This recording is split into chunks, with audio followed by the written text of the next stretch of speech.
இந்த குழந்தை குரலில் பாடுறதுல அவங்க ரொம்ப ஜீனியஸ். குழந்தைங்கள மாதிரி பாடுறது. வாங்க போங்க, வாங்க தம்பி போங்க தம்பி, இதுதான் அப்படி ஒரு நிகழ்வு.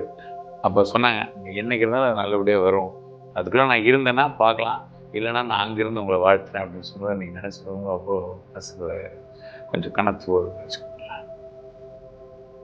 அப்படியே கண்ணில் தண்ணி இன்னும் தூணில் சாஞ்சிக்கிட்டு, சாப்பிட மாட்டீங்களா, எங்கள் வீட்டில் சாப்பிட மாட்டீங்களா, நீங்கள் எப்போ வர போகிறீங்கன்னு ஐயா மட்டும் போய் கொஞ்சோண்டு ஏதோ சாப்பிட்டுட்டு வந்தார். என்ன தம்பி அப்படின்னாங்க. அம்மா நீங்களே ஐயா எடுத்த ஃபோட்டோ பாருங்கள், பெருசு ஃபோட்டோ. தம்பி நான் என் வாழ்க்கையில் சொல்கிறது, நான் வாழ்ந்த இவ்வளோ நாள் நான் வாழ்ந்த வாழ்க்கையில் நேற்று எடுப்பீங்க மத்தியானம் 3 மணிக்கு, அடுத்த நாள் காலை 9 மணிக்கு ஃப்ரெண்டு போட்டுக்கணும்னா வாடா கண்ணா அப்படின்னு சொல்லி கையை பிடிச்சி முத்தம் கொடுத்து அந்த ஃபோட்டோ வாங்க, கையை பிடிச்சி முத்தம் கொடுத்துவாங்க. கண்ணா நீ எங்கே ஒரு பாட்டெலாம் பாடுறேன். ஏன்னா தெய்வத்துக்கு வந்து மரணமே கிடையாது, அவங்க ஒரு தெய்வம். லாஃபிங்லாம் ஐயா கூட பேபி பேபி அந்த பாட்டில் போடும்போது பார்த்தீங்கன்னாக்கா அந்த லாஃபிங் நடுவில் ஆங்கிள் ஆங்கிள் பெக்கு ஆங்கிள் அப்படின்னு சொல்கிறதெல்லாம் அந்த குழந்தைங்க அச்சோ யானை அச்சின்னே அப்படின்னு அந்த குழந்தை வயசில் சொல்லியிருக்காரு. அப்படி அவரும் ஒரு சகாப்தம்.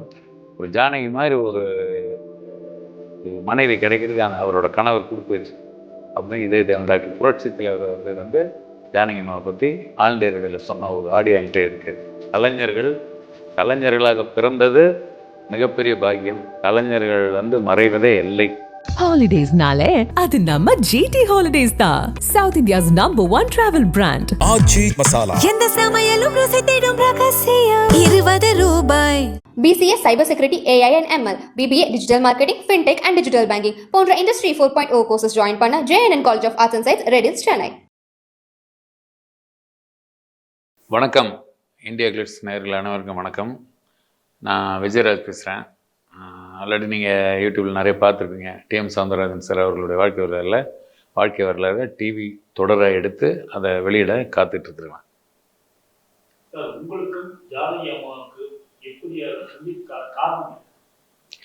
அதாவது பத்மஸ்ரீ டிஎம் சௌந்தரராஜன் அவருடைய வாழ்க்கை வரலாறு சீரியலில் நான் எடுத்துகிட்டு வரும்போது எல்லாரும் ஐயாவோட பணியாற்றின அத்தனை பேரையும் நம்ம இன்டர்வியூ பண்ணோம். அப்போது அதில் நிறைய பேர் வந்து வருஷ கணக்கில் அலைஞ்சு நான் எடுத்திருக்கேன். ஜானகி அம்மா அவர்களில் ஏற்கனவே டிஎம்எஸ் ஒரு சகாப்தம்னு ஒன்று பண்ணோம். அது ஃபஸ்ட்டு பண்ணபோது அதில் வந்து தனியாக பேசுகிற மாதிரி அம்மாவை தனியாக பேசி கொடுத்தோம். அப்போ நல்லா பேசி கொடுத்தாங்க. அப்போ இங்கே ஆழ்வார்பேட்டைக்கிட்ட அவங்க வீடு இருந்து அங்கே இருந்தாங்க. அதுக்கப்புறம் மறுபடியும் திருப்பி ஃப்ரெஷ்ஷாக அது பண்ணலாம் அப்படின்னு சொல்லும்போது எல்லாருமே டிஎம்எஸ்ஏவோட உட்கார வச்சு எடுத்தால் இன்னும் கொஞ்சம் நல்லாயிருக்கும் அப்படிங்கிற மாதிரி ஒரு ஐடியா பண்ணேன். எல்லாமே சுசிலாமா எல்லாமே பேசி கொடுத்துருக்காங்க. அப்போ ஜானகி அம்மா அவர்களை எடுக்குன்னு சொல்லி போய் கேட்டோம். கேட்டு அடுத்த 2ஆவது நாள் உடனே அதாவது இப்படி ஒருத்தங்க இருப்பாங்களா அப்படின்னு சத்தியமாக நான் சொல்கிறேங்க. இந்த மாதிரி ஒரு அம்மாவை நான் பார்க்கவே முடியாது, உண்மையிலே பார்க்கவே முடியாது. அதாவது எவ்வளோ பெரிய ஒரு திறமைசாலி. நம்ம பாட்டெல்லாம் கேட்டு அவங்கள ஊர்லலாம் நம்ம பாட்டெல்லாம் கேட்டு வளர்ந்தவங்க.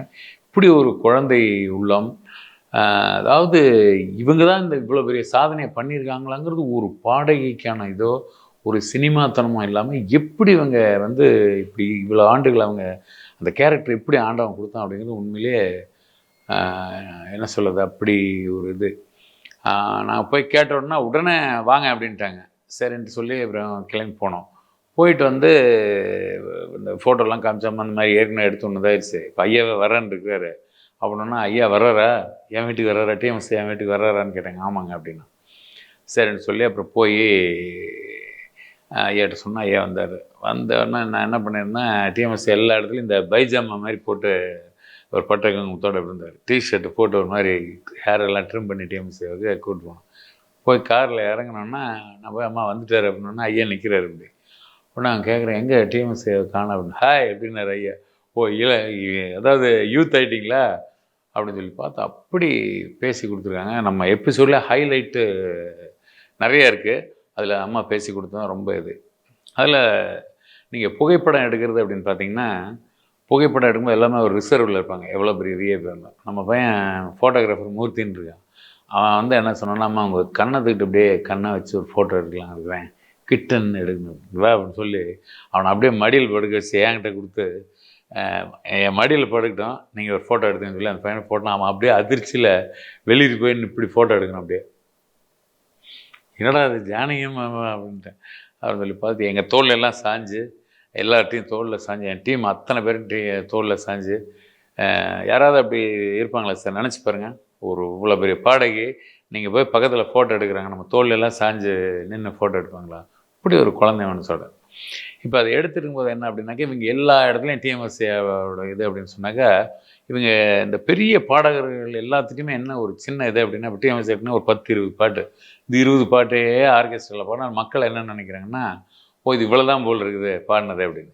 இவங்க என்னை வந்து இந்த கொஞ்ச நேரம் என்னை மறந்தேன் அப்படின்ட்டுலாம் பாடினாங்க. அப்போ நான் சொன்னேன், எல்லாருமே எம்எஸ்வி சாரை பற்றி சொல்கிறாங்க, எல்லாமே இசைஞானியை பற்றி சொல்கிறாங்க. என்னுடைய தெய்வமாக நான் நினைக்கிறது இசையமைப்பாளர் திரு விஜயபாஸ்கர் அவர்கள். இன்றைக்கி விஜயபாஸ்கர்னு சொன்னீங்கன்னா யார் மினிஸ்டரான்னு கேட்டுருவாங்க, நம்ம இப்போ இதில் போய் சேர்ந்த அவரான்னு கேட்டுருவாங்க. திரு விஜயபாஸ்கர் அவர்கள் வந்து அவ்வளோ அற்புதமான பாடல்கள்லாம் போட்டவர். அதில் நீங்கள் ஒரு பாட்டு பாடிருக்கீங்க, இளமை நாட்டிய சாலை அப்படின்னு ஒரு பாட்டு, கல்யாணம் கல்யாணம் படத்தில் அப்படின்னு. உடனே அப்படி ஒரு பாட்டு நான் பாடவே இல்லை.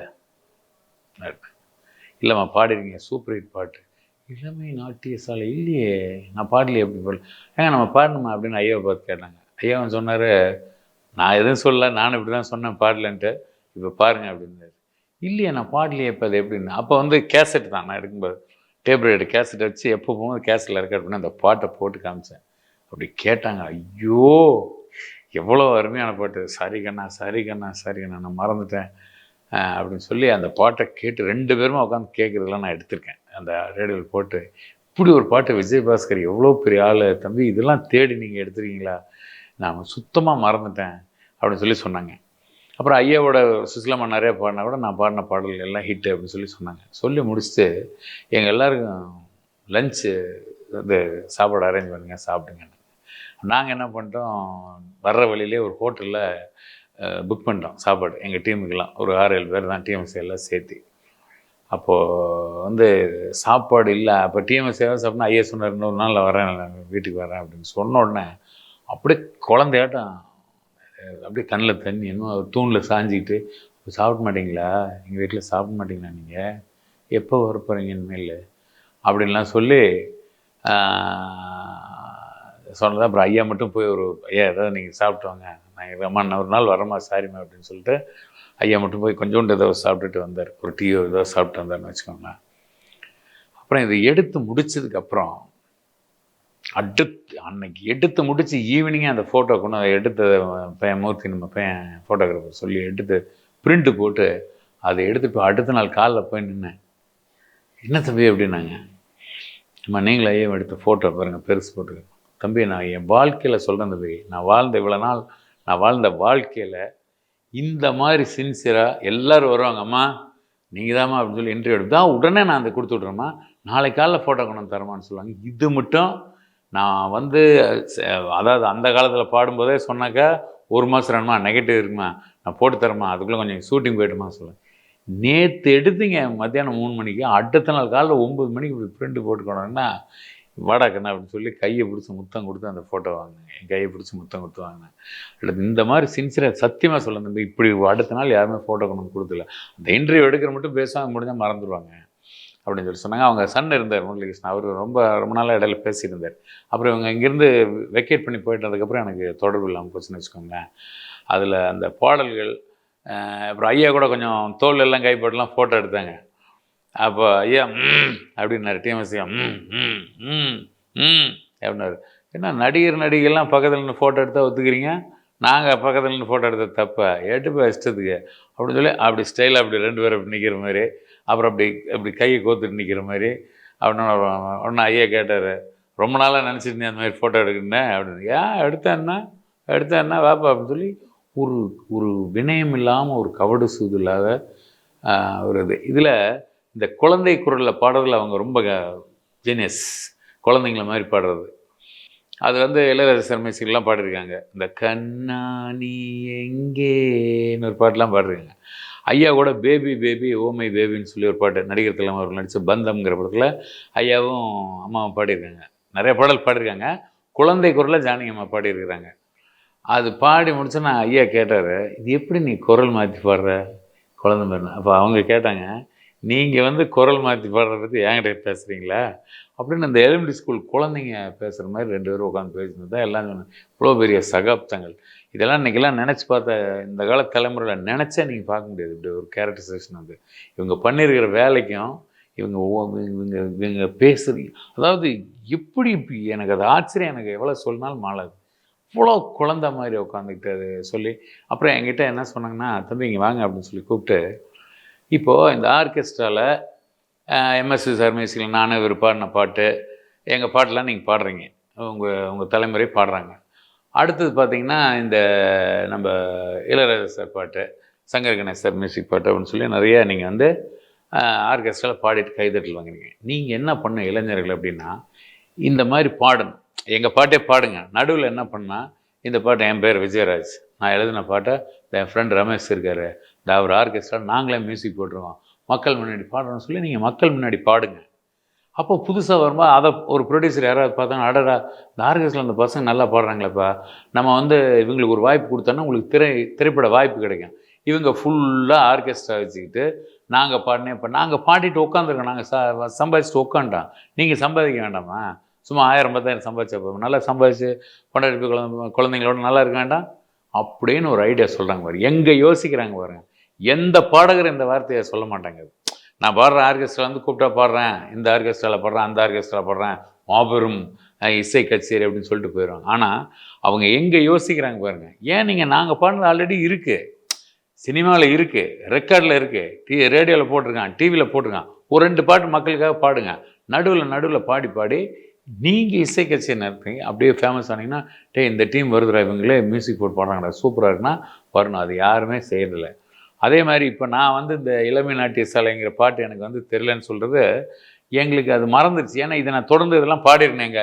எங்களுக்கு ஆர்கெஸ்ட்ராவில் ஒரு 20 பாட்டு, அன்னைக்கிளே உன்னை தேடுதே, உலகம் அழகு கலைகளின் சுரங்கம், இப்படி ஒரு 10 பாட்டு இருக்குது. இதையே நாங்கள் பாடினதுனால இது உண்மையிலே இது இவ்வளோ தான் தெரிஞ்சு போச்சு. அது இல்லாமல் ஆர்கெஸ்ட்ராக்காரங்க மாற்றி புது ஸ்டைலில் போட்டாங்கன்னா இதெல்லாம் தெரிஞ்சிருக்கேன் தம்பி, ரொம்ப சாரி அப்படின்னாங்க. அம்மா அப்படிலாம் சாரிலாம் சொல்லாதீங்க, நான் கொஞ்சம் வித்தியாசமாக பண்ணேன்னு தான். அருமையாக இருக்குது பாட்டு. விஜயபாஸ்கர் சார் என்னை மன்னிச்சிருங்க, அந்த பாட்டு தெரியாத இதுக்கு நான் மன்னிச்சிங்கன்னு சொல்லி மேலே பார்த்து கும்பிடுறாங்க. அந்த பாட்டு தெரியாமல் போச்சு அவங்களுக்கு அப்படின்னு. எத்தனையோ பாடல் பாடிருக்காங்க, நினைப்பு வச்சிருக்க முடியாதுன்னு வச்சுக்கோங்களேன். இப்படி பேசி கொடுத்தாங்க. என்னை பொறுத்தவரை நான் வந்து அவங்க மறைஞ்சதாகவே நினைக்கல. கலைஞர்கள் வந்து மறைகிறதா நினைக்கல. அவங்க வந்து என்னால் அதாவது நான் அதை நினைக்கவே இல்லை, மறைந்ததை நினைக்கல. ஒரு அனுபவ பகிர்வு அப்படிங்கிற முறையில் தான் வந்திருக்கேன். அவங்க சொன்னாங்க ஒரு தடவை, என்ன சொன்னாங்கன்னா, இப்போது நாங்கள் மறைஞ்சிட்றோம், நாங்கள் அதாவது என்ன சொல்கிறதுன்னா, ஒரு ஒரு சாதாரண ஒரு ஆள் இறந்து போகிறார், ஒரு தொழிலதிபர் இறந்து போகிறாரு, இதுக்கப்புறம் போயிடுறாங்க. நாங்கள் கலைஞர்கள், நாங்கள் என்ன போனாலும் உங்கள் எமனாலையும் சரி, உங்கள் யாராலையும் சரி, என் பாட்டு ஒழிச்சிட்டே இருக்கேன், ஐயா பாட்டு ஒழிச்சிட்டே இருக்கோம். நாங்கள் கலைஞர்கள் நடித்த படங்கள் டிவியில் வந்துக்கிட்டே இருக்கோம், பார்த்துக்கிட்டே இருக்கோம். உலகம் அழிஞ்சு கம்ப்ளீட் இது போனால் தான் நாங்கள் அழிவுமே தவிர, யார் இந்த உடம்பு வேணால் போயிடலாம், என்கிட்ட தனிப்பட்ட முறையில் சொன்னாங்க, உடம்பு போயிடலாம், ஆனால் எங்களை நிறுத்த முடியுமா? ஜானகி பாடுறாங்கன்னு பாடினா அந்த பாட்டை நிறுத்த முடியுமா? டிஎம்எஸ் பாடுறாங்கன்னு பாட்டு நிறுத்த முடியுமா? ஒழிச்சிக்கிட்டே இருப்போம், உங்களை மகிழ்விச்சுக்கிட்டே இருப்போம். உங்களுடைய வாழ்த்து இருக்கிறனால, நாங்கள் கலைஞர்கள் அப்படினால 1000 ஆண்டு நாங்கள் வாழ்ந்து கொண்டே இருப்போம் அப்படின்னு அவங்க சொன்னாங்க. அப்புறம் அந்த அவார்டு வாங்கின ஃபோட்டோஸ் இதெல்லாம் சொன்னாங்க. அப்புறம் அவங்க கிரவுண்டாக அவங்க மருமகள்லாம் போயிருந்தாங்க, அவங்களெல்லாம் இன்ட்ரடியூஸ் பண்ணி விட்டாங்க. நல்ல அதாவது வெளியே கிரவுண்டு இருக்குது, அங்கெல்லாம் நடக்க வச்சோம். என்ன சொல்கிறது, அவங்க வந்து என்னென்னா, ஐயா யார் வீட்டுக்கு போக மாட்டார், அப்படி டிஎம்எஸ் யார் வீட்டுக்கு போக மாட்டார். அவர் வந்து அவரை எங்கள் வீட்டுக்கு கூட்டிகிட்டு, இவங்களும் அப்படி தான், வாணி ஜெயராமம்மாவும் அப்படி தான், எங்கள் வீட்டுக்கு டிஎம்எஸ் கூப்பிட்டு வந்துட்டீங்க, எங்கள் வீட்டுக்கு யார் வீட்டுக்கு வரமாட்டார், அவர் கூப்பிட்டு வந்துட்டீங்க அப்படின்னு சொல்லி அந்த கிரவுண்ட்லாம் நடக்க வச்சலாம். நிறைய இடத்துக்கு நாளைக்கு அது டெலிகாஸ்டாகவும் நீங்கள் பார்க்கலாம், எபிசோடு வரும்போது பாருங்கள். அவ்வளோ பாடுபட்டு நானும் அதை செஞ்சு இமயத்துடன் அப்படின்னு சொல்லி பண்ணி வச்சுருக்கேன். ஸோ இங்கே என்ன பெரிய வருத்தம் அப்படின்னா, எனக்கு என்னுடைய வருத்தத்தை நான் சொல்கிறேன். அவங்க இவ்வளோ நாள் அங்கே தனியாக இத்தனை சேனல் இருக்கிறாங்க நம்ம இதில், அவங்கள வந்து அவங்களோட வாழ்க்கை வரலாம் பதிவு பண்ணவே இல்லை. இன்னும் எத்தனையோ கலைஞர்கள் இருக்காங்க. நீங்கள் எல்லாமே டிஆர்பி ரேட்டிங்கு, எல்லாமே ஸ்பான்சர் அப்படின்னு பார்த்தா எவ்வளோ பணங்கள் செலவு பண்ணாங்க. இதெல்லாம் நீங்கள் பதிவு பண்ணி அடுத்த தலைமுறைக்கு நம்ம எடுத்து வச்சாதான் நல்லாயிருக்கும். இனிமேல் அதான் எடுக்க முடியுங்களா? இப்போ டிஎம்எஸ்ஸே நாங்கள் இவ்வளோ பாடுபட்டு பண்ணி வச்சிட்டோம், இருக்கார் 150 எபிசோட் இருக்கார், ஜம்முன்னு இருக்கிறார், எப்போ போட்டாலும் அது கோல்டு, அந்த மாதிரி தான் நான் பண்ணி வச்சுருக்கேன். அந்த மாதிரி நீங்கள், அதனால் அவங்க மறைஞ்சதான் நான் நினைக்கல. அந்த அம்மா ஜானகி அம்மா அப்படிங்கிறது சொல்லுது என்னன்னு அவங்களுக்கு என்ன சொல்கிறதுன்னு தெரியல. அப்படி நான் நிறைய பாடல்கள் அவங்களுக்கு தனியாக கேட்டிருக்கோம், தனி பாடல்லாம் பாடியிருக்கோம், கேட்டிருக்கோம் நம்ம. அதாவது கேரக்டரைசேஷன் வைஸ் நம்ம இதில் எத்தனை பேர் பார்த்துருக்கோம். மனிதர்கள் வந்து பல டைப்பில் இருப்பாங்க. இவ்வளோ மொழிகளையும் பாடி என்கிட்ட அதில் எனக்கு ஒரு சின்ன வருத்தம் என்ன, அவங்க கடைசியாக கேட்டாங்க என்கிட்ட, இந்த கங்கைமரன் சார் மியூசிக்கில் பூவே இளம் பூவேன்னு ஒரு பாட்டு இருக்குது. நான் உங்கள் ரசிகன்னு ஒரு படம், மோகன் சார் நடித்த படம். அதில் கங்கைமரன் சார் மியூசிக் போட்டது. அந்த பாட்டு ரொம்ப எனக்கு பிடிக்கும். நான் எவ்வளோ பாடல்கள் பாடியிருக்கேன், பிடிச்ச பாடல்கள் எனக்கு அந்த பாட்டு வேணும்னு சொன்னாங்க. அந்த பாட்டை நான் கொண்டு உடனே சிடியில் காப்பி பண்ணி கொடுத்துட்டு வந்தேன் அவங்ககிட்ட. நன்றி கண்ணா அப்படின்னாங்க. அப்போ இந்த நெட்டு இதெல்லாம் கிடையாது, அதனால் நம்ம கொடுத்தோம். அப்புறம் சௌராஷ்டிரா பாடல்கள் வந்து டிஎம்எஸ்ஏ சௌராஷ்டிரா அப்படிங்கிறனால சௌராஷ்டிரா பாடல்கள் ஜானகி அம்மா இசையமைத்து டிஎம்எஸ்ஏ பாடியிருக்காரு. அந்த ரெக்கார்டை எனக்கு கிடைக்கலண்ணா. அது கிடைச்சா கொஞ்சம் பாருங்கள். நான் கேட்டு பார்த்தா எங்கேயுமே இருக்கல. டிஎம்எஸ்ஏட்டையும் அது இல்லை. அது என்னால் அது கொடுக்க முடியல. அது ஒரு தேடி கொடுக்க முடியாத போயிடுச்சு அப்படின்னு ஒரு சின்ன ஒரு வருத்தம் இருக்க தவிர, அம்மா வந்து மறைந்த மாதிரி நினைக்கல. அவங்க வந்து அவங்களுக்கு வந்து பிறவியே இருக்காது. ஏன்னா தெய்வத்துக்கு வந்து மரணமே கிடையாது. அவங்க ஒரு தெய்வம். நிறைய பேரை தெய்வம்னு சொல்லலாம். ஆனால் தெய்வம்னு சொல்கிறதுக்கான ஒரு அன்பாகட்டும், ஒரு பழகிறவங்க, யாராவது ஒருத்தங்க அவங்கள பற்றி ஒரு சின்ன தப்பாக சொல்கிறாங்களா பார்த்தீங்களா, ஜானகி அம்மா சொல்லணும். இப்படி ஒருத்தர் வாழ முடியுமா? நினச்சி பாருங்க நீங்கள். நம்மளால முடியுமா?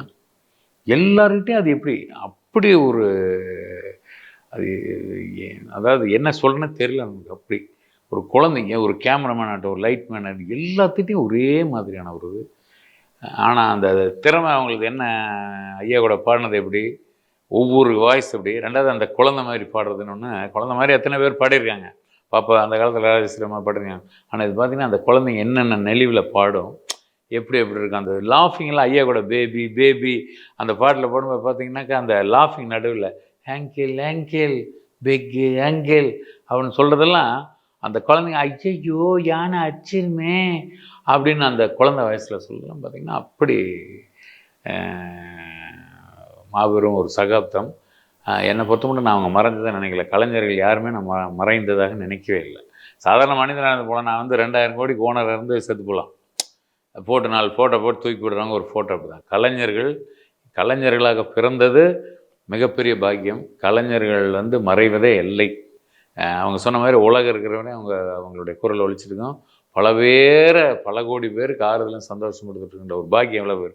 ஒரு வீட்டில் இருக்கிற 4 பேருக்கு நம்மளால சந்தோஷம் கொடுக்க முடியல. ஒரு சண்டை போட்டு உட்காந்துரும். ஆனால் பாட்டை கேட்டோன்னா ஜானகியம்மா பாட்டு பாடுறா, ஜானகியம்மா பாட்டு பாடுறா, ஜானகியம்மா. இசையமைப்பாளர் இசை அமைக்கலாம், எழுதுறவங்க எழுதிடலாம். எது போய் சேருது மக்கள் காதில், எது போய் சேருது? குரல் தான் போய் சேருது. அந்த குரல் தான் உள்ளே போய் இவ்வளோ வேலை பண்ணுது இல்லைங்களா? அதனால் அந்த குரல் வந்து அது வந்து தெய்வக்குரல், அன்பு குரல், தாயின் பாசக்குரல். அவங்களுக்கு வந்து மறைவே கிடையாது. அதனால் அவங்க மறைஞ்சதாக நான் நினைக்கல. அதனால் அவங்க என்றைக்கும் வாழ்ந்து கொண்டே இருப்பாங்க, நம்ம மனசில் வாழ்ந்துக்கிட்டே இருப்பாங்க. உருவம் மறையலாம், அவங்க மறையவே முடியாது. மறையவே இல்லை, மறையவும் முடியாது. மறுநாள் ஃபோட்டோ கொடுக்க போன போது சொன்னாங்க, டிஎம்எஸ் வந்து ஒரு கொஞ்சம் பாடும்போதெல்லாம் கொஞ்சம் கை கல்லாட்டி ஒரு எமோஷனாக பாடணும். அப்படி ஏன்னா உம்முன்னு நின்று பாடுறேன். அப்போ நான் சொன்னேன், சார் எனக்கு குரல் நடித்த போதும், நீங்கள் பேசாமல் பாடுங்கண்ணா அப்படின்னு பார்த்துட்டு நின்னார். அப்புறம் பாடி முடிச்சதுக்கப்புறம் என்ன நம்மளே தூக்கி சாப்பிட்றேன் நீ அப்படின்னு சொல்லி சொன்னாங்கன்னு ஒரு வாட்டி சொன்னாங்க. அப்புறம் ரீடேக்கு வந்து கொஞ்சம் எடுத்தால் கூட 1 டேக் 2 டேக் ரீடேக் எடுத்தேன்னா ஃபுல் கவனம் எனக்கு அதில் தான் இருக்கும். நான் என் முகத்தில் எந்த எக்ஸ்பிரஷன் இருக்காது நான் பாடுறது அப்படின்னு சொல்லி அந்த ஐயா கூட இருந்த அந்த இன்சிடெண்ட்லாம் சொல்லுவாங்க. அது ஏன்னா ஐயா கூட கொஞ்சம் பாடல் தான், சுசிலமா தான் நிறைய பாடியிருக்காங்க, கொஞ்சம் பாடல் அப்படிங்கிறனால அது ஒரு இன்சிடெண்ட் வந்து சொன்னாங்க. அதே மாதிரி இந்த இடத்துல ஒரு முக்கியமான பதிவு நான் சொல்ல விரும்புகிறேங்க. மக்கள் தலைவர் இது டாக்டர் புரட்சி தலைவரோட பக்தன் நான். புரட்சி தலைவர் அவர்கள் வந்து ஆல் இண்டியா ரேடியோவுக்கு ஒரு இன்டர்வியூ கொடுத்துருக்காரு. அது எந்த வருடம் தெரியல. என்கிட்ட என் நண்பர் திண்டுக்கல் அர்ஜுன் ஒருத்தர் அவர் அந்த இதை கொடுத்துருந்தாரு. அந்த ரேடியோ இன்டர்வியூவில் அவர் எதோ பாட்டை ரசிகர்களோட நேயர் இருக்க மாதிரி ஏதோ தலைவர் பேசுகிறார். நம்ம சென்னை வானொலியில் புரட்சி தலைவர் நடிகராக இருந்தபோது கொடுத்தது. அதில் பார்த்தீங்கன்னாக்கா வரிசையாக எல்லாரை பற்றி சொல்கிறார். டிஎம்எஸ்ஏ பற்றியில் இவ்வளோ பாடிருக்கார், 2 லைன். எப்படி ஒரு ஆள் இந்த மாதிரி இன்னொருத்தர் மாதிரி பாடுன்னு எனக்கு தெரியல. சகோதரர் சவுந்தரராஜன் பாடின பாட்டு கேளுங்கன்ட்டு நான் என் படத்தில் இருக்கிற பாட்டு நான் சொல்ல மாட்டேன், அது தற்பெருமையாரு நான் சொல்ல மாட்டேன்னு புரட்சி தலைவர் பேசிட்டு எல்லாரும் பாட்டு சொல்லி எதோ பாட்டு தியாகராஜ பாதர் பாட்டெல்லாம் சொல்கிறார், போடுறாங்க. போட்டு முடிச்சுட்டு எனக்கு பிடித்த பாடல்னு சொல்லி இந்த ஜானகி ஜானகி இருக்காங்களே, அடாடாடா, அந்த தூக்கமும் கண்களை தழுவிட்டுமேன்னு ஒரு பாட்டு இருக்குது. அதை நான் எத்தனை தடவை நைட் கேட்டு தூங்கியிருப்பேன்னு எனக்கே தெரியாது. அந்த அந்த அந்த மாதிரி ஒரு ஜானகி மாதிரி ஒரு ஒரு மனைவி கிடைக்கிறதுக்கு அவரோட கணவர் கொடுத்து வச்சுக்கணும் அப்படின்னு இதய தேவன் டாக்டர் புரட்சி தலைவர் அவர்கள் வந்து ஜானகி அம்மாவை பற்றி ஆல் இண்டியா ரேடியோவில் சொன்ன ஒரு ஆடியோ என்கிட்ட இருக்குது ஆச்சுங்களா. அதில் சொல்லியிருக்காரு. அப்போ பாருங்கள், புரட்சி தலைவருக்கே, ஏன்னா அவர் மனைவியும் ஜானகி அம்மையார் தான். ஆனால் அந்த அத்தனை பாட்டில் தூக்கமும் கண்களை தவிட்டுமே அந்த பாட்டை நீங்கள் நைட்டு கேட்டு தூங்குங்க. ஒரு தூக்கம் இல்லை, உங்கள் மனசு கவலையே அப்படியே அடைஞ்சிடும் அப்படின்னு சொல்லி புரட்சி தலைவர் சொன்ன தகவலையும் நான் இங்கே பதிவு பண்ணுறேன்.